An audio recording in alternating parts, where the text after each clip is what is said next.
Let's talk about it. You know you can't force them, right? As much as you've tried, as much as you've given it your all, you can't force people to receive you. You can't force them to like you. You just can't force it. You just have to trust the process and trust that who's meant to be a part of your journey and part of your life, they will stay and they will be there. You've given it all you can, right? You tried to show them the way. You've tried talking to them. You tried to show them why you are going the path or the way that you're going, and they won't receive it. But you know, you got to do like Paul did in Acts 18.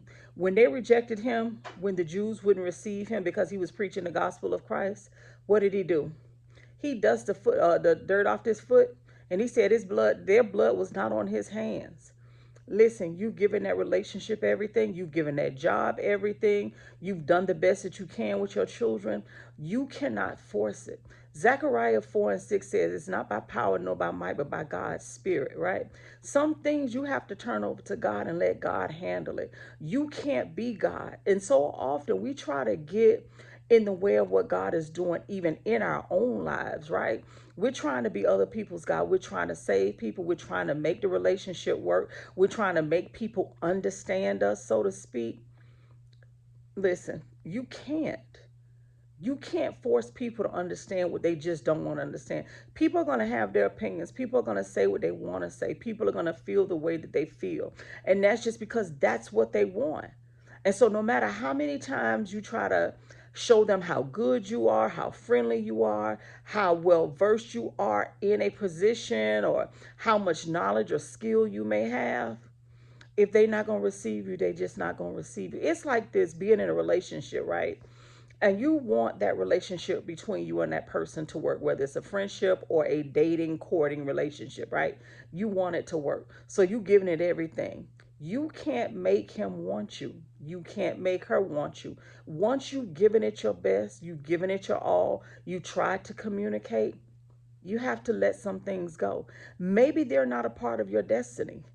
Maybe they're not a part of where you're going, and now you sitting crying about it. You're sitting frustrated about, okay, well, why the people on the job won't give you a promotion? Why this relationship not working? Why he doesn't see things the way you do? Why she doesn't see things the way you do? And you just keep going through the cycle of why. Maybe again it's just because they're not supposed to be a part of where you're going. Some things you have to leave behind and trust that God knows why certain things, or he didn't allow certain things to work out, and you just have to trust it. It don't feel good. True enough, it doesn't. Nobody wants to walk away from a relationship, especially if you've been in the relationship for a long time. Or like with a lot of these people right now losing their jobs, these people have been on their job for years and years and years, and this administration has come in and kind of turned things upside down. Some things that they're doing are good, but people are losing their jobs, right? But you can't cry over what I say. You can't cry over spilled milk. You can't force it. People are going to think how they think. They're going to feel how they feel, and you have to let them have that. I just wanted to come on here tonight before you go to sleep and just share that with you, because I feel like some of you today are just frustrated. This is for somebody specific. You're frustrated today because you are trying to force somebody to see it from your perspective, to understand it like you do, to want the relationship as much as you do. And unfortunately, you are not God. And I'm not saying that to be ugly, but what I'm saying is sometimes we try to put ourselves in a position of God and we try to make things happen. Culture says at any cost, do what you need to do to make it happen. That's not God's will for you. God's will for you is that you just trust his process, trust his timing, and trust the way he's going to do it. I pray that you receive this, right? And I want you to put down in the comments, God's timing, God's way. Just put down in a comment, God's time and God's way. You got to let it go. If they're not going to receive you, you got to let it go. I want you to read Acts 18.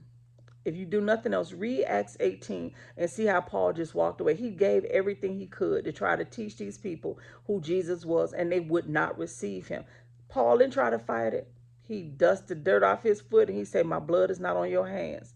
You have to let some things go and trust the process. And that's okay. It's okay. I promise it's okay. I pray that this has encouraged you. And whoever this is for, I want you to know this. Please don't stress yourself out about it. Don't stress about it. You just had to let go. It's a part of God's plan and purpose for you. Don't worry, don't stress, let go.